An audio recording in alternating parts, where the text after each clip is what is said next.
우리 하나님의 말씀을 보겠습니다. 이사야 25장, 본문 주보에는 26장까지 있는데 오늘 25장만 살펴보겠습니다. 이사야 25장 1절부터 12절까지 우리 교독하겠습니다. 여호와여, 주는 나의 하나님이시라. 내가 주를 높이고 주의 이름을 찬송하오리니 주는 기사를 옛적에 정하신 뜻대로 성실함과 진실함으로 행하셨습니다. 주께서 성읍을 돌무더기로 만드시며 견고한 성읍을 황폐하게 하시며 외인의 궁성을 성읍이 되지 못하게 하사 영원히 건설되지 못하게 하셨으므로 강한 민족이 주를 영화롭게 하며 포악한 나라들의 성읍이 주를 경외하리이다. 주는 포악자의 기세가 성벽을 치는 폭풍과 같을 때에 빈궁한 자의 요새이시며 환난당한 가난한 자의 요새이시며 폭풍 중에 피난처시며 폭양을 피하는 그늘이 되셨사오니 마른 땅에 폭양을 제함같이 주께서 이방인의 소란을 그치게 하시며 폭양을 구름으로 가림같이 포악한 자의 노래를 낮추시리이다. 만군의 여호와께서 이 산에서 만민을 위하여 기름진 것과 오래 저장하였던 포도주로 연회를 베푸시리니 곧 골수가 가득한 기름진 것과 오래 저장하였던 맑은 포도주로 하실 것이며 또 이 산에서 모든 민족의 얼굴을 가린 가리개와 열방 위에 덮인 덮개를 제하시며 사망을 영원히 멸하실 것이라. 주 여호와께서 모든 얼굴에서 눈물을 씻기시며 자기 백성의 수치를 온 천하에서 제하시리라. 여호와께서 이같이 말씀하셨느니라. 그 날에 말하기를 이는 우리의 하나님이시라. 우리가 그를 기다렸으니 그가 우리를 구원하시리로다. 이는 여호와시라. 우리가 그를 기다렸으니 우리는 그의 구원을 기뻐하며 즐거워하리라 할 것이며 여호와의 손이 이 산에 나타나시리니 모압이 거른 물 속에서 초계가 밟힘같이 자기 처소에서 밟힐 것인즉 그가 헤엄치는 자가 헤엄치려고 손을 펴같이 그 속에서 그의 손을 펼 것이나 여호와께서 그의 교만으로 인하여 그 손이 능숙함에도 불구하고 그를 누르실 것이라. 내 성벽에 높은 요새를 헐어 땅에 내리시되 진토에 미치게 하시리라. 아멘. 기도드리겠습니다. 살아계신 하나님 아버지, 감사합니다. 이 시간 하나님의 말씀을 전하고 듣사오니 성령께서 잘 깨달아 알게 도우시고 성경에서 알려주시는 대로 잘 믿고 따르게 도우소서. 이것이 우리의 본분임을 잊지 말게 도우시고 이 본분을 행할 때에 하나님의 영광이 나타나며 많은 사람이 유익을 얻으며 우리도 복을 받는다라는 것을 분명히 확신하고 흔들리지 말고 머뭇거리지 말고 곁길로 가지 말고 성경에서 알려주시는 대로 믿고 따르게 도우소서. 예수 그리스도의 이름으로 기도드렸습니다. 아멘. 오늘 본문을 통해서는 이제 하나님께서 하나님의 백성들을 위로하고 계세요. 어떻게 위로하고 계시냐면 교회를 공격하는 자들에 대해서 하나님께서 공의의 심판을 행하실 것임을 분명하게 말씀을 하고 계시고, 그리고 교회를, 예수 그리스도를 믿는 자들을, 하나님의 참된 택한 백성들을 하나님께서 보호해 주신다라는 약속을 주심으로 말미암아 이제 하나님의 백성들로 하여금 이 험한 세상을 살아가는 동안에 낙심하지 않고 실족하지 않고 오히려 소망을 갖고 감사하며 기쁨으로 살아가는 그러한 위로와 격려를 하고 계십니다. 본문을 살펴보면 1절에 보게 되니까 여호와여, 주는 나의 하나님이시라. 내가 주를 높이고 주의 이름을 찬송하오리니 주는 기사를 옛적에 정하신 뜻대로 성실함과 진실함으로 행하셨습니다. 이렇게 기록이 되어 있는데 여기에서 여호와여, 주는 나의 하나님이시라 그랬을 때 나는 누구냐면 이사야만을 의미하지 않습니다. 물론 이사야도 포함되지만 이사야가 이스라엘 택한 백성들을 대표하는 이사야로서 말을 하는 거예요. 그래서 여기에서 나는 하나님의 모든 택한 백성들을 의미한다라고 이렇게 여러분들이 생각하면 되겠습니다. 그러니까 하나님의 모든 택한 백성들이 자신의 하나님을 높이고 찬송한다라는 거예요. 그러니까 하나님의 택한 백성들에게 하나님은 누구냐? 그들의 하나님입니다. 나의 하나님이고 우리의 하나님이라는 것을 여러분 늘 생각하십시오. 그래서 성경을 생각을 늘 자주 하셔야 돼요. 그래서 하나님이 어떤 분인지, 하나님은 나와 상관없는 분이 아니라 예수 그리스도로 말미암아서 나의 하나님이 되어 주셨어요. 나의 아버지가 되어 주셨고, 나를 하나님의 백성 삼아 주셨고, 나를 하나님의 자녀 삼아 주셨습니다. 하나님과 우리가 연합되어 있는 거예요. 그래서 하나님이 늘 우리를 지키고 보호하신다라는 것을, 이것을 여러분들이 늘 생각을 하시기를 바랍니다. 근데 이러한 이제 은혜를 주셨기 때문에 하나님의 택한 백성들이 하나님을 찬송을 하는 거죠. 그래서 다시 1절에 보게 되면, 여호와여 주는 나의 하나님이시라, 내가 주를 높이고 주의 이름을 찬송하오리니. 주를 높이고 주를 찬송하는데 왜 그렇습니까? 주는 기사를 옛적에 정하신 뜻대로 성실함과 진실함으로 행하셨기 때문입니다 라고 이렇게 말을 해요. 기사를 행하셨다. 기사는 놀라운 일이죠. 놀라운 일. 무슨 놀라운 일을 하셨습니까? 하나님은 창세 전에 하나님의 뜻대로, 하나님의 영광을 위해서 하나님의 택한 백성들을 선택하셨어요. 그리고 이들을 예수 그리스도 안에서 구원하시기로 정하셨어요. 그리고 또 하나님의 뜻대로 버림받을 자들을 택하셨어요. 그리고 그들은 자기들의 죄 가운데 멸망하도록 정하셨어요. 하나님께서 창세 전에 선택하시고 유기, 그러니까 죄 가운데 버려두는 결정을 하신 거예요. 그리고 그 정하신 대로 하나님께서 창조하셨고, 그 창조하신 모든 것들을 하나님이 정하신 뜻대로 지금까지 손에 쥐고 다스리시는 섭리를 하고 계신 거예요. 그러니까 하나님이 놀라운 일을 행하셨다 그랬을 때에, 그것은 우리들에게 있어서는 하나님께서 창세 전부터 우리를 위한 구원을 계획을 하시고 예수 그리스도 안에서 우리를 구원하시는 그 모든 일을 이루시는 그 일을 놀라운 일이다라고 성경이 말을 하고 있는 것입니다. 그래서 하나님이 악한 자들을 벌하시고, 하나님이 또 하나님이 택한 백성들을 구원하시는 일을 행하시는 하나님이시기 때문에 이제 하나님의 택한 백성들이 찬송한다라는 거예요. 그러죠. 하나님이, 우리가 하나님께 구원해 달라고 먼저 요구하지도 않았고 구원받을 만한 일을 하지도 않았어요. 우리가 우리의 죄값을 치르지도 않았습니다. 오직 우리는 하나님의 은혜 가운데 예수 그리스도를 믿음으로 말미암아 구원을 받은 거예요. 이 놀라운 일을 하나님이 하신 건데 언제부터 하셨냐? 그러니까 하나님이 창세 전부터 하셨다라고 말을 하고 있어요. 1절에 보게 되면, 다시 보게 되면, 여호와여 주는 나의 하나님이시라, 내가 주를 높이고 주의 이름을 찬송하오리니. 왜 그렇습니까? 주는 기사를 행하셨기 때문에 그래요. 근데 기사를 언제부터 행하셨습니까? 옛적부터 정하신 뜻대로 성실함과 진실함으로 행하셨습니다 라고 이렇게 말을 하고 있는 거예요. 그러니까 하나님이 창세 전부터 우리를 구원하시기 위해서 그 모든 계획을 세우시고, 그 계획대로 창조하시고, 그 계획이 이루어지도록 지금까지 하나님께서 섭리하고 계시기 때문에 하나님의 택한 백성들이 하나님께 영광을 돌리는 거죠. 하나님을 찬송하는 거예요.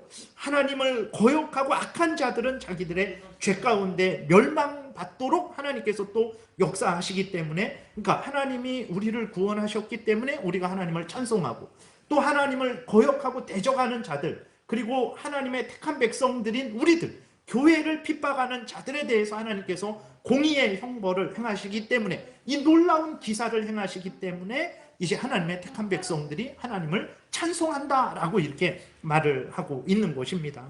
그래서 정말로 그러냐 그랬을 때에 정말 그렇죠. 그래서 또 하나는, 이제 하나님 지금 이렇게 일어나는 일들은 여러분들이 예수 그리스도를 위선적으로 믿는 것은 제외합니다. 여러분들이 중심으로 정말 나는 죄인이고 스스로 구원 얻을 수 없고 하나님이 보내신 구주 예수 그리스도를 믿음으로만 구원을 얻을 수 있다라는 것을 여러분들이 중심으로 믿는다면, 예수 그리스도가 나를 대신해서 십자가에 못 박혀 죽으셔서 내 죄값을 대신 담당하시고, 예수 그리스도께서 죽기까지 순종하셔서 얻은 의의를 나에게 주심을 통해서만, 예수 믿는 자에게 이 은혜가 일어나는 거예요. 예수 믿는 자에게 그 사람의 죄가 예수님에게 전가되고 예수님의 의의가 그 사람에게 전가됨으로 말미암아 구원을 얻는 거죠. 이렇게 예수를 믿음으로 구원을 얻는다라고 중심으로 여러분들이 믿는다면,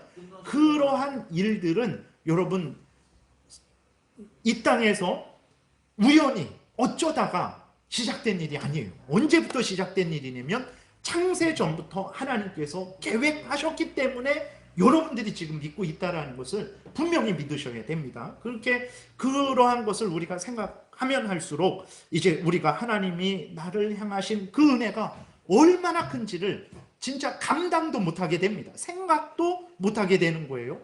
여러분들을 위해서 창세 전부터 계획하셨고 여러분들을 지금 2023년도 여기에서 구원하시기 위해서 하나님께서 이 모든 역사를 이루어 오신 거예요. 여러분 이게 이해가 됩니까? 어느 사람이 부모도 자식을 위해서 일평생 24시간을 그렇게 헌신하지 못합니다. 그렇게 못해요. 힘도 없고 지혜도 없어요. 근데 하나님은 진실로 그런 거예요. 우리를 위해서, 하나님의 택한 백성들을 위해서, 나를 위해서 창세전부터 계획하시고 계획하신 대로 창조하시고 창조하신 모든 것들이 계획하신 대로 이루어지도록 이끌어 오신 거예요. 그래서 내가 지금 여기서 예수를 믿게 된 것입니다. 하나님이 계획하시지 않았다면, 계획하신 대로 창조하지 않았다면, 창조하신 대로 이끌어 오시지 않았다면 우리는 예수를 믿을 수 없어요. 그러니까 이러한 놀라운 기사를, 놀라운 일을 깨달은 그러한 하나님의 백성들이 주는 나의 하나님이십니다. 이거는 내가 스스로 하나님을 찾아간 게 아니죠. 하나님이 창세 전에 나를 계획하시고 나의 하나님이 되어주신 거예요. 예수 그리스도를 믿음으로 믿게 하셔서. 그래서 그 은혜를 받은 하나님의 택한 백성들이 주는 나의 하나님이십니다. 주님이라는 것. 주님이라는 것은 온 천지 만물의 창조주, 주권자, 전능하신 하나님이라는 의미예요. 그 하나님이 나의 하나님이 되는 거죠. 그래서 하나님을 찬송하고 높이게 되는 것입니다. 그래서 우리들이 해야 될 일은 바로 이렇게 하나님이 우리를 향해서 어떤 일을 하셨는지 그것을 분명히 깨달아 알고 하나님께 감사하고 영광을 돌려야 되는 것이고, 그리고 이 모든 일은, 우리의 구원의 일은 30년 전에, 50년 전에 여러분들이 믿을 때 처음 시작된 게 아니에요. 여러분들에게는 30년 전에 처음 시작됐죠. 나에게는 뭐 처음 시작된 거예요, 30년 전에. 그러나 그 30년 전의 일은 창세 전부터 계획된 일입니다. 하나님의 계획이 어떻게 됩니까? 절대로 취소되지 않을 거예요. 하나님의 계획이 변경되지 않을 거예요. 왜냐하면 하나님은 이랬다 저랬다 하는 분이 아니에요. 왜냐하면 하나님은 힘들어서 실패하는 분이 아니기 때문에 그렇습니다. 그래서 우리의 구원은, 그렇기 때문에 우리의 구원은 영원한 구원이라는 것을 여러분들이 분명하게 확신하시고 위로를 얻고 용기를 얻으셔도 됩니다. 이거는 제 말이 아니라 성경이 하는 말이에요. 그렇기 때문에 여러분들이 정말 진실로 믿는다면, 위선적으로 믿는 것은 제외하고 성경에서 알려주는 대로 모든 말씀을 진리로 믿는다면, 특별히 구주 예수 그리스도를 여러분의 구주로 영접하고 의지하고 있다면 여러분의 구원은 영원하다라는 것을 분명히 믿으시고 위로를 얻으셔도 됩니다. 지금 그렇기 때문에 내가 지금 이 땅에서 가난하거나 부하거나 큰 의미 없는 거예요. 내가 가난하다고 비참하고 낙심하고 좌절할 필요 없어요. 물론 힘들고 어렵습니다. 자본주의 세상에서 자본이 없는데 살아가는 게 얼마나 힘들고 고통스럽겠습니까? 그럼에도 불구하고 큰 의미 없어요. 70년, 80년 동안만의 고통입니다. 힘을 내셔도 되고, 그리고 아무리 뭐 부하고 건강할지라도 교만할 필요 없어요. 그것 때문에 하나님, 그러니까 그것도 하나님이 주신 은혜이기 때문에 겸손해야 되는 것이고, 그것들이 아무리 많을지라도 예수 그리스도 안에서 받는 복과 비교했을 때에는 그거는 배설물이에요. 빌립보서 3장에 바울이 뭐라고 합니까? 자기는 국회의원 같은 사람입니다. 최고, 그러니까 인류 철학사에도 그 바울의 스승 이름이 그 가말리엘의 그 문화에서 그렇게 배운 그게 나올 정도로예요. 실제로 바울이 그 정도로 대단한 사람인데 예수 그리스도를 믿고 나서는 그것들을 무시하는 게 아닙니다. 돈도 악하고 뭐 세상 지식도 악하고 이러는 게 아니라 귀한 것들이죠. 하나님이 주셔서 귀한 것들이지만 하나님의 은혜에 비교해 봤을 때에는 이건 배설물이다. 배설물이라는 거는 진짜 표현이 좀 죄송한데 정말 화장실에 있는 거라는 거예요. 정말 그렇다라는 거예요. 그래서 우리들이 받은 은혜야말로 정말 놀라운 일이고 정말 하나님께 영광과 찬송과 감사를 돌릴 일이라는 것을 여러분들이 분명히 기억하셔서 정말 우리들이 형편처지가 어떻든 간에 여러분 낙심하지 마시고 하나님 앞에서 소망을 갖고 확신을 갖고 위로를 얻으셔도 됩니다. 그리고 하나님은 2절 3절에서 악한 자들을 향한 하나님의 진노의 심판을 기록하고 있어요. 2절 3절에 보게 되니까 주께서 성읍을 돌무더기로 만드시며 견고한 성읍을 황폐하게 하시며 외인의 궁성을 성읍이 되지 못하게 하사 영원히 건설되지 못하게 하셨으므로 강한 민족이 주를 영화롭게 하며 포악한 나라들의 성읍이 주를 경외하리이다. 그러니까 하나님은 없다 하며 교만한 나라들, 뭐 아수르라든지 바벨론이라든지 온갖 우상을 섬기는 나라들에게 하나님께서 공의의 심판을 행하셨어요. 그들의 성을 돌무더기로 만들어 버렸습니다. 황폐하게 하시고 다시는 그 성읍이 건축되지 못하게 하셨어요. 그때서야 그 교만한 사람들이, 세상 사람들이 이제 하나님이 어떤 분인지를 분명하게 깨달아 알게 되는 거죠. 그래서 그들이 여기에서 주를 영화롭게 했다, 성읍이 주를 경외했다, 이것이 그들이 다 구원을 받았다, 그거는 아니고, 물론 이방인 중에서 택함 받은 사람들은 우리들처럼 구원을 받고 하나님께 영광을 돌리겠죠. 그리고 그렇지 않은 사람들은 하나님의 그 두려운 것을 체험하고는 이제 하나님을 두려워하는 그런 행동을 하겠죠. 그런 의미로 이제 주를 영화롭게 한다, 포악한 나라들의 성읍이 주를 경외한다, 이렇게 표현을 하고 있는 것입니다. 그리고 4절부터는 이제 하나님께서 택한 백성들에게는 구원의 하나님이 되어주실 것임을 분명하게 말씀을 하고 있어요. 주는 포악자의 기세가, 그러니까 교회를 핍박하는, 성도들을 핍박하는, 당시 이스라엘 백성들을 핍박하는 그 악한 자들을 말하는 거죠. 불신앙을 가진 자들의 기세가 성벽을 치는 폭풍과 같을 때에 얼마나 그 기세가 센지, 바람이 부는데 성벽이 무너질 정도로, 그 정도로 이제 포악자의 핍박이, 위협이 하나님의 택한 백성들에게, 교회에게 이제 가해지고 있는 거예요. 그럴 때에 빈궁한 자의 요새, 환난당한 가난한 자의 요새, 폭풍 중에 피난처, 폭양을 피하는 그늘이 되셨다 그랬어요. 그러니까 마른 5절, 마른 땅에 폭양을 제함같이 주께서 이방인의 소란을 그치게 하시며 폭양을 구름으로 가림같이 포악한 자의 노래를 낮추시리이다, 이렇게 기록이 되어 있습니다. 그러니까 하나님의 택한 백성들의 주가 되셔서, 모든 천지 만물의 주가 되셔서 하나님의 택한 백성들은 보호하시고, 하나님을 거역하고 대적하는 자들, 하나님의 택한 백성들인 교회를 공격하는 자들을 하나님께서 이제 멸망시키시는 거죠. 근데 여기 보게 되면 교회를 표현을 할 때에, 하나님의 택한 백성들을 표현을 할 때에 뭐라고 표현을 하냐면 빈궁한 자다, 환난당한 가난한 자다, 그 다음에 폭양 가운데 있는 자들이다 라고 이렇게 이야기를 하고 있어요. 그러니까 왜 그럼 교회를 이야기할 때에 이제 빈궁한 자다, 환난당한 가난한 자다라고 이렇게 말을 합니까? 그것은 그리스도인들이, 교회가 이 세상에서 늘 조롱과 멸시와 핍박을 받았기 때문에 그래요. 늘 조롱과 멸시와 핍박을 받는 자들이 그리스도인들이기 때문에, 그들이 돈이 많고, 그러니까 물질이 적어서 이제 가난한 자다 이렇게 말을 하는 게 아니라, 돈이 많든 돈이 적든 하나님을 진심으로 사랑하고 경외하는 사람들은 세상에서 핍박을 받고 조롱을 받아요.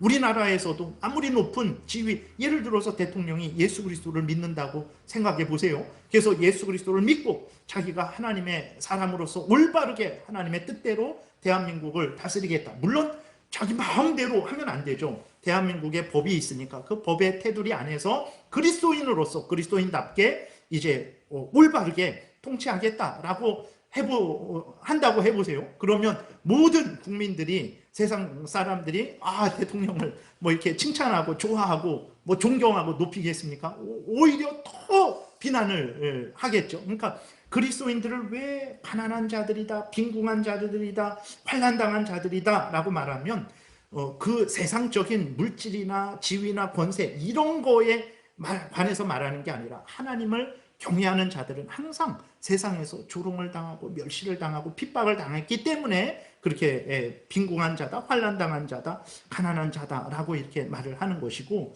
또 하나는 그리스도인들은 의지할 리가 오직 한 분밖에 없기 때문에 그래요. 누구를 의지합니까? 내 누구도 의지하고, 내 친척 누구도 의지하고, 저 사람도 의지하고, 이 사람도 의지하고, 그러지 않죠. 물론 인간으로서는 서로 협력하고, 서로 의지하고, 서로 도와주고, 서로 격려하고, 서로 해요. 그러나 정말 자기를 구원해 줄 이는 그리스도인들에게는 오직 한 분, 하나님밖에 없어요. 오직 우리 구주 예수 그리스도밖에 없어요. 그리스도인들이 의지하는 이는 오직 하나님밖에 없어요. 그리스도인들이 피할 곳은 오직 하나님밖에 없어요. 그러니까 하나님만 있는 자들이에요. 그리스도인들은 하나님만 있습니다. 그러나 세상 사람들은 의지할 이들이 많아요. 항맥으로, 인맥으로, 아니면 혈연으로, 지연으로, 온갖 물질과 지위 권세와, 세상 사람들이 왜 높은 곳에 올라가려고 합니까? 왜 많은 물질을 얻으려고 합니까? 그것들이 의지가 되기 때문에 그래요. 그러나 그리스도인들도 높은 지위에 올라가려고 하고 또 많은 물질을 얻으려고 합니다. 그러나 그렇게 하는 목적이 뭡니까? 그것들을 의지하려고 많이 모아서 많은 인맥과 학맥과 여러 가지 지연 혈연을 모아서 자기를 보호하려고 하는 건 아니죠. 그러한 것들을 통해서 하나님의 영광을 드러내고 그 자리에서 하나님의 일을 하기 위해서 그렇게 하려고 하는 거죠. 그러니까 그리스도인들은 오직 의지할 때, 오직 피할 때는 한 분 하나님밖에 없어요. 한 곳밖에 없어요. 근데 세상 사람들은 많죠. 세상 사람들은 부유합니다. 그러나 오직 하나님밖에 없는 그리스도인들은 세상에서 참 가난하죠. 너는 하나님밖에 없냐? 돈이 있어도 돈을 의지하지 않습니다. 그렇다고 돈을 악하게 한다는 게 아니라 돈은 돈으로 사용하죠. 돈이 얼마나 우리에게 필요합니까? 교회를 운영할 때에도 필요하고 우리의 삶을 살아갈 때에도 필요합니다. 그 돈을 무시하고 악하게 하는 게 아니에요. 그러나 그리스도인이 돈을 의지합니까? 어느 선에서는 의지하죠. 그러나 정말 그 돈이 나를 살려줄 것처럼 돈을 신으로 그렇게 의지하지는 않습니다. 하나님과 돈이 있으면 결국 선택해야 될 때가 되면 그리스도인들은 누구를 선택합니까? 하나님을 선택해요. 그것이 바로 그리스도인들은 하나님만 의지하는, 그러니까 세상 사람들이 볼 때에는 참 불쌍하죠. 가난하죠. 넌 아무것도 없구나. 근데 세상 사람들은 많은 의지할 것들이 있어요. 많은 세상 것들이 있으니까 이제 세상 사람들은 부유하죠. 그런 차원에서 그리스도인들을 가난하다라고 말을 하는 거예요. 여러분들은 어떻습니까? 가난한 자들입니까?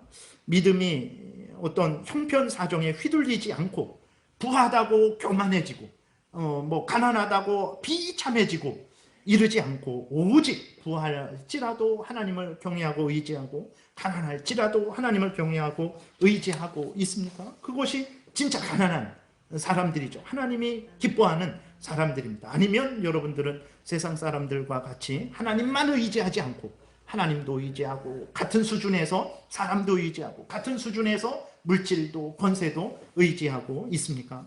오늘날 그리스도인들은 가난해지려고 하지 않아요. 부유해지려고 합니다. 그러니까 물질적으로 부유해지는 걸 막는 게 아닙니다. 합법적으로 부유해지세요. 합법적으로 부유해져서 열심히 일하고 정직하게 일하고 성실하게 일해서 부를 추구하는 것은 얼마든지 하나님이 허락하신 일입니다. 그래서 기도하세요. 하나님 열심히 일하게 도와주세요.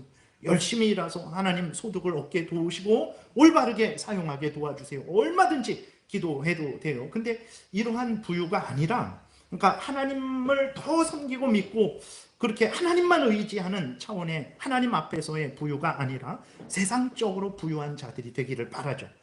정말 그렇습니다. 그러니까 제가 구원의 확신에 대해서 오후 예배 때 잠깐 말씀을 드렸는데, 오늘날에 보게 되면 어른들도 그렇고 아이들도 그렇고 정말 자기가 하나님의 사람인지 하나님의 은혜를 정말 받고 싶어 갖고 밥을 굶으면서 기도하고 그런 일이 거의 없어요.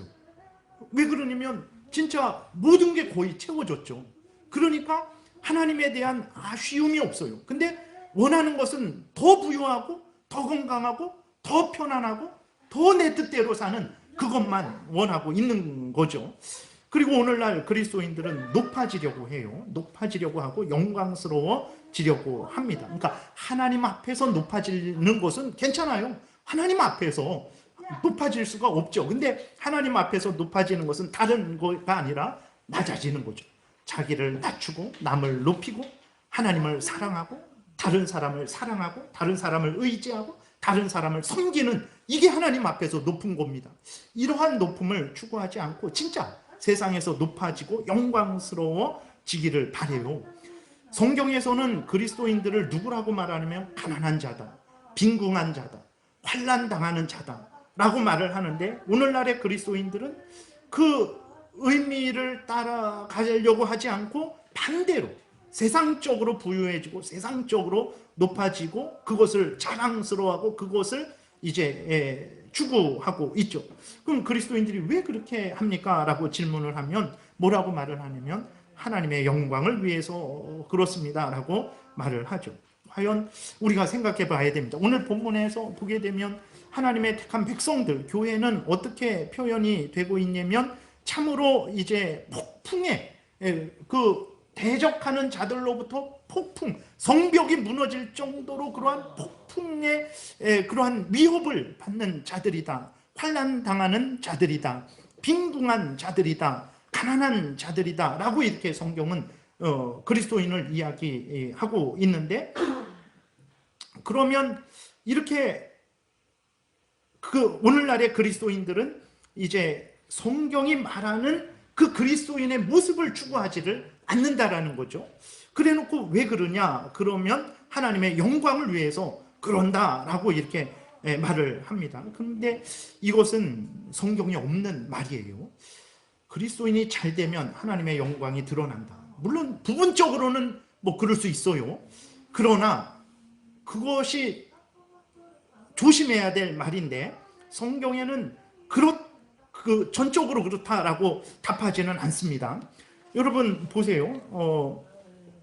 하나님의 사람들이 잘 되고 형통하고 세상에서 높임을 받아야 하나님의 영광이 나타난다면, 그러면 왜 이스라엘 백성들은 오늘 본문에서도 보게 될 때 항상 위협과 그러한 핍박을 받았습니까? 그리고 무엇보다도 예수 그리스도께서는 왜 이 땅에 계시면서 늘 조롱과 멸시를 당하셨습니까? 왜 예수 그리스도는 뺨을 맞으셨습니까? 왜 침뱉음을 당하셨습니까?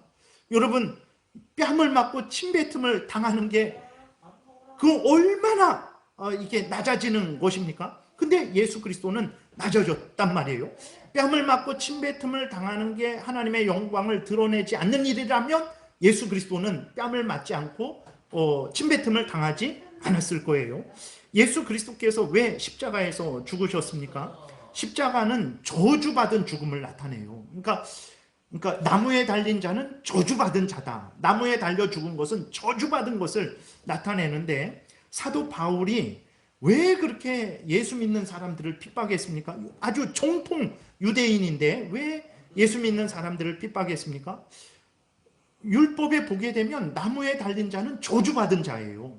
그러니까 예수님은, 사도 바울이 유대교의 시각으로 봤을 때에 예수 그리스도는 저주받은 사람이에요.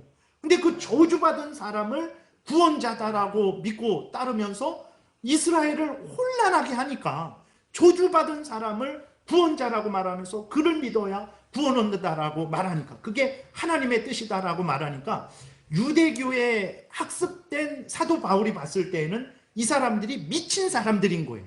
하나님의 뜻을 따르지 않는 사람들인 것으로 보인 거죠. 그래서 사도 바울이 죄책감 없이 예수 믿는 사람들을 잡아다가 감옥에 가두고 때리고 예수님을 배반하게, 예수님을 저주하도록 그렇게 아주 위협을 하고 실제로 그러한 일을 했던 것이거든요. 그러니까 예수 그리스도가 이 땅에서 조롱과 멸시를 당했어요. 저주받은 십자가에서 죽으셨어요. 예수 그리스도께서 이 땅에서 높아지지 않았어요. 예수 그리스도께서 이 땅에서 부유해지지 않았어요. 세상적으로.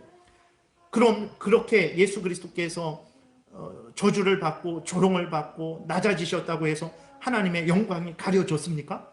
절대 아니죠. 절대 아닙니다. 하나님의 영광은 언제 나타납니까? 우리가 부활 때 나타납니까? 아니에요. 부할 때 교만하면 오히려 하나님의 영광이 가리워지게 됩니다.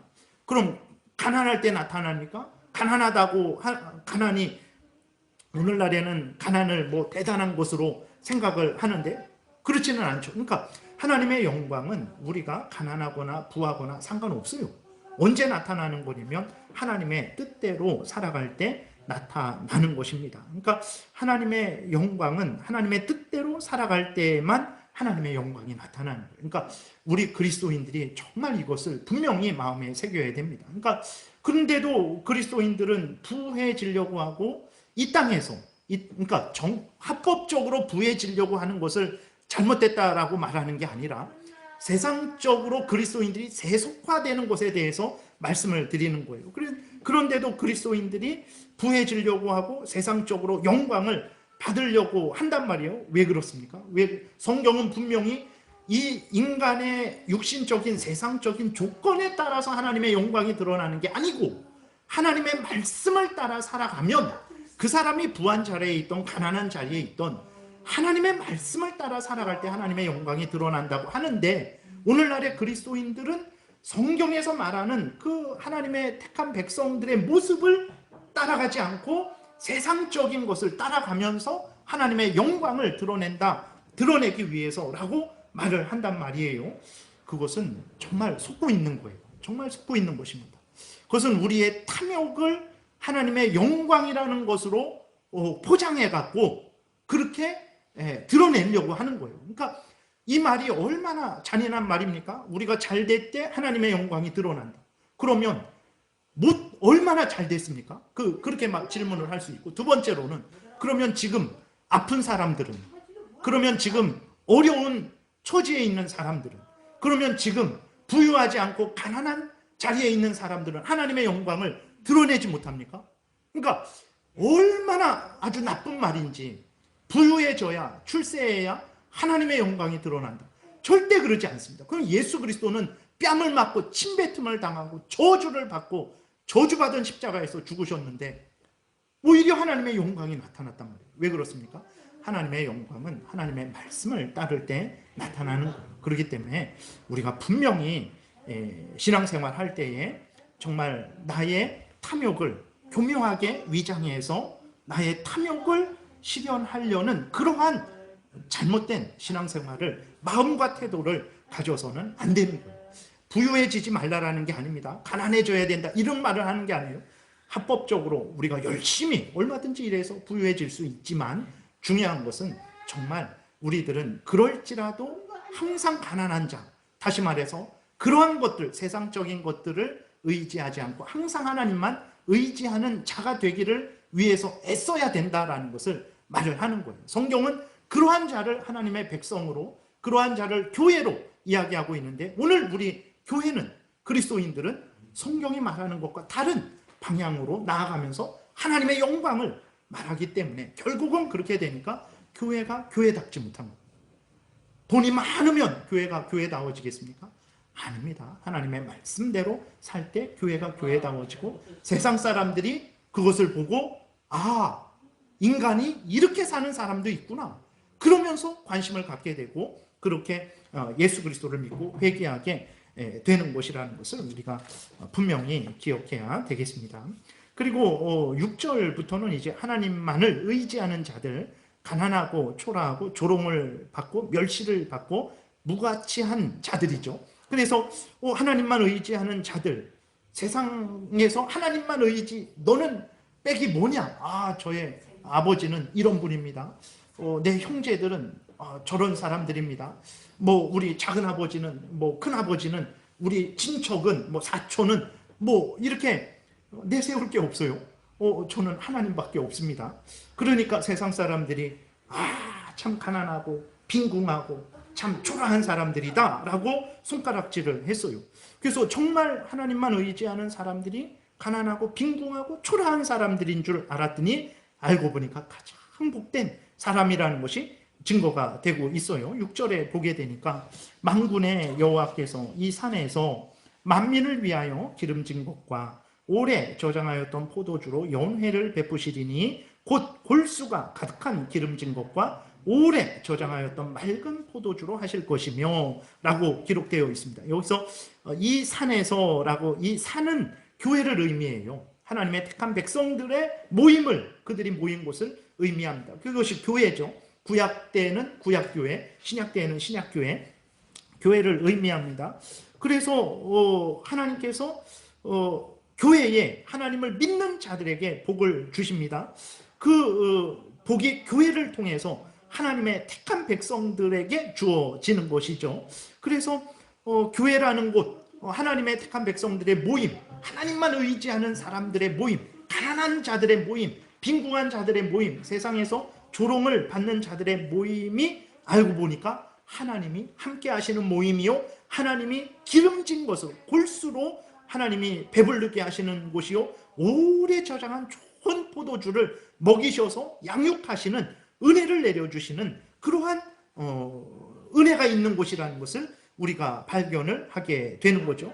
그러면서 이제 하나님께서 어느 정도 이러한 것이 시편 23편에도 기록되어 있어요. 23편에 보게 되니까 이것은 하나님의 다윗에게만 그런 은혜를 주신다는 게 아닙니다. 하나님의 모든 택한 백성들에게, 교회에게 주신다라는 거예요. 여호와는 나의 목자시니 내게 부족함이 없으리로다.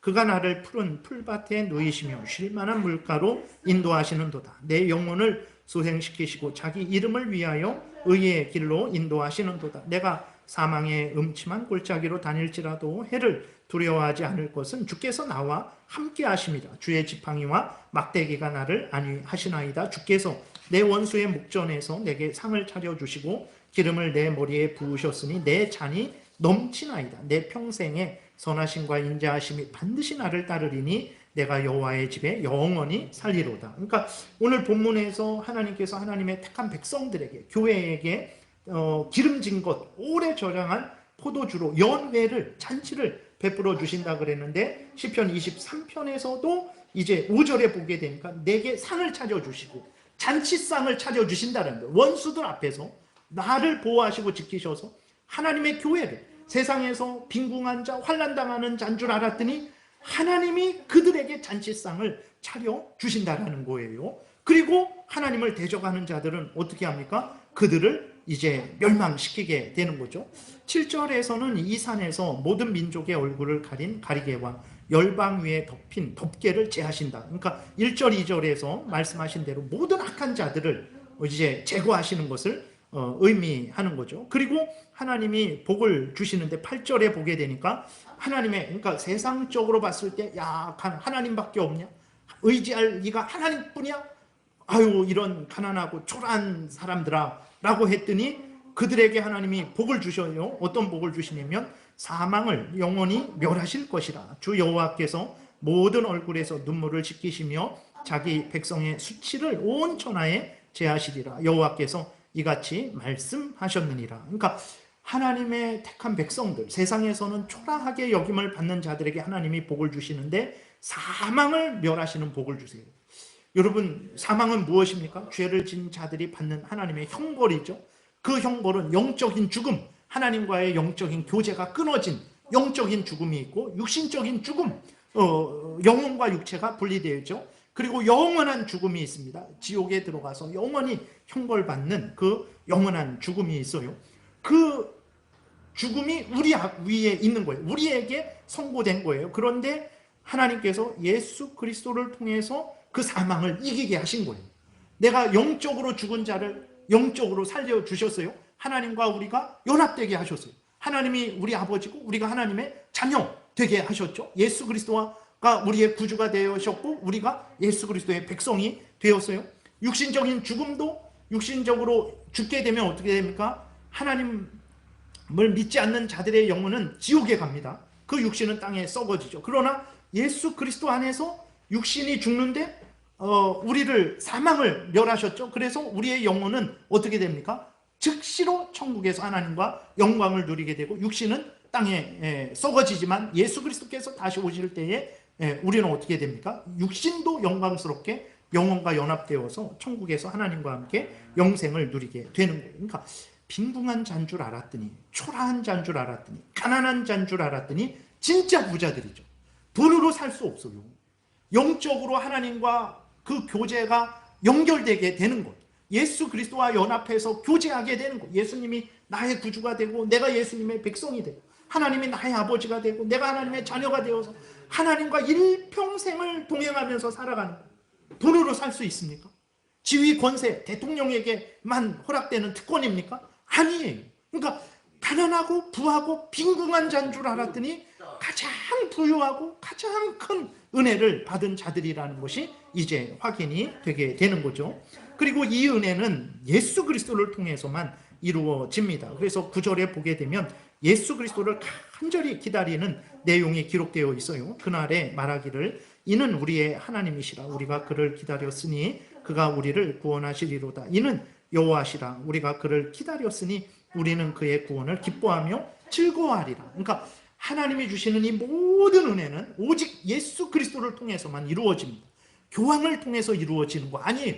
여기 서 있는 목사를 통해서 이루어지는 것도 아닙니다. 물질을 통해서 이루어지는 것도 아니에요. 세상의 많은 사람들의 그 도움을 통해서 이루어지는 것도 아니에요. 오직 예수 그리스도를 통해서만 이루어지는 거예요. 그래서 오직 예수님만 의지하시기 바랍니다 라고 이제 말을 하는 거죠. 근데 그 예수님 옆에 교황을 세운다든지 마리아를 세운다든지 마치 목사가 자기가 중보자가 되는 것처럼 그렇게 하는 것은 이 얼마나 큰 죄악인지 우리가 분명히 깨달아 알고 그렇게 예수님 행세를 하는 모든 것들에 대해서 미워하고 멀리해야 되는 것입니다.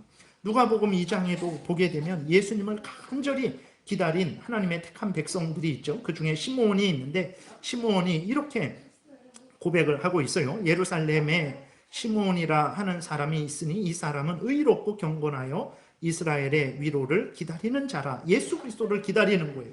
성령이 그 위에 계시더라. 그가 주의 그리스도를 보기 전에는 죽지 아니하리라 하는 성령의 지시를 받았더니 성령의 감동으로 성전에 들어가매 마침 부모가 마리아하고 요셉이 율법의 관례대로 행하고자 하여 그 아기 예수를 데리고 오는지라. 시므온이 아기를 안고 하나님을 찬송하여 이르되 주제여 이제는 말씀하신 대로 종을 평안히 놓아주시는도다. 내 눈이 주의 구원을 보았으니 예수 그리스도로 말미암은 구원이죠. 이는 만민 앞에 예비하신 것이요 이방을 비추는 빛이요 주의 백성 이스라엘의 영광이니이다 하니 그의 부모가 그에 대한 말들을 놀랍게 여기더라. 그러니까 하나님이 창세전부터 계획하신 그 모든 은혜는, 놀라운 기사는, 그 구원의 은혜는 오직 예수 그리스도를 통해서만 얻게 된다는 것을 명심해야 됩니다. 돈이 없어도 됩니다. 못 배워도 돼요. 돈이 많다고 교만하지 마십시오. 돈 많다고 하나님의 은혜를 받는 거 아니에요. 돈이 있거나 없거나 건강하거나 질병에 걸렸거나 부하거나 어렵거나 평안하거나 상관없습니다.